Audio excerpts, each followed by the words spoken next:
Doctor ইউনূসের সরকার আমাদেরকে মহার্ঘ ভাতা দেওয়ার নামে কমিটি করে আমাদের সাথে হাস্যস্কর আমাদের সঙ্গে প্রতারণা করেছে। বাংলাদেশ সরকারি কর্মচারী দাবি আদায় ঐক্য পরিষদ ও বাংলাদেশ সচিবালয় কর্মকর্তা কর্মচারী ঐক্য ফোরাম কর্তৃক যৌথভাবে আয়োজিত অধ্যকার প্রতিবাদ সমাবেশে আমি বলতে যাচ্ছি, গণপ্রজাতন্ত্রী বাংলাদেশ সরকার প্রজাতন্ত্রের কর্মচারীদের জন্য যে অধ্যাদেশ জারি করেছে, যে অধ্যাদেশটি কর্মচারীদের জন্য অত্যন্ত ক্ষতিকর। কর্মচারীরা দেশের কর্মচারীর পাশাপাশি দেশের নাগরিক, আমাদের নাগরিক অধিকার হরণ করার জন্য এই অধ্যাদেশ জারি করেছে। এই অধ্যাদেশ অতি দ্রুত বাতিল চাচ্ছি। পাশাপাশি আমাদের সাথে প্রজাতন্ত্রের কর্মচারীদের সঙ্গে প্রণোদনা দেওয়ার নাম করে যে প্রতারণা করা হয়েছে তার তীব্র প্রতিবাদ ও ঘৃণা জানাচ্ছি। আমরা গণপ্রজাতন্ত্রী বাংলাদেশ সরকারকে প্রজাতন্ত্রের কর্মচারী হিসাবে আমরা সুশৃঙ্খল একটি গোষ্ঠী, একটা কমিউনিটি, আমরা চাই আমরা শান্তি শৃঙ্খলা নিয়মের মধ্যে থেকে আমাদের চাকরি করা, সরকারকে সহায়তা করা।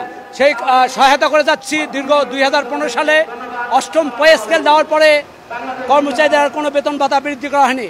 বিগত ফ্যাসিস্ট সরকার আমাদের কর্মচারীদের সঙ্গে প্রতারণা করেছে।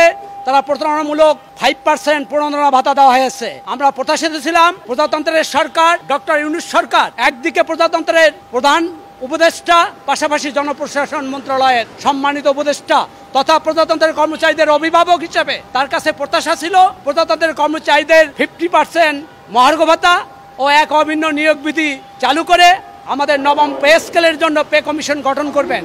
আমরা প্রত্যাশায় ছিলাম, কিন্তু এই সরকার তথা আমাদের অভিভাবক ডক্টর ইউনূসের সরকার আমাদেরকে মহার্ঘ ভাতা দেওয়ার নামে কমিটি করে আমাদের সাথে হাস্যস্কর আমাদের সঙ্গে প্রতারণা করেছে। আমাদেরকে বিগত সরকার ফ্যাসিস্ট সরকারের ন্যায় আমাদেরকে 15% বিশেষ সুবিধা দেওয়া হয়েছে 10 থেকে 20 গ্রেডের কর্মচারীদের, আর 1 থেকে 9 গ্রেডের কর্মচারী দেওয়া হয়েছে 10%। কিন্তু বিগত দিনের ফ্যাসিস্ট সরকারের দেয়া 5% প্রত্যাহার করে নেওয়া হয়েছে। এই আদেশে এই জিওতে আরো একটি চরম ভুল করেছেন। সেখানে বলা হয়েছে সর্বনিম্ন ভাতা 1000 টাকা, যেখানে 20তম গ্রেডের কর্মচারীর বেতন বেড়েছে 1237 টাকা 50 পয়সা। সেখানে কিভাবে জারিকৃত অধ্যাদেশে বলা হয় সর্বনিম্ন বেতন 1000 টাকা? আমরা বুঝি না এই ডক্টর ইউনূসের সরকার তো তাদের পরিচালনা যারা করছে তারা কি জিও জারি করেছে যেখানে সর্বনিম্ন বলা হয়েছে 1000 টাকা।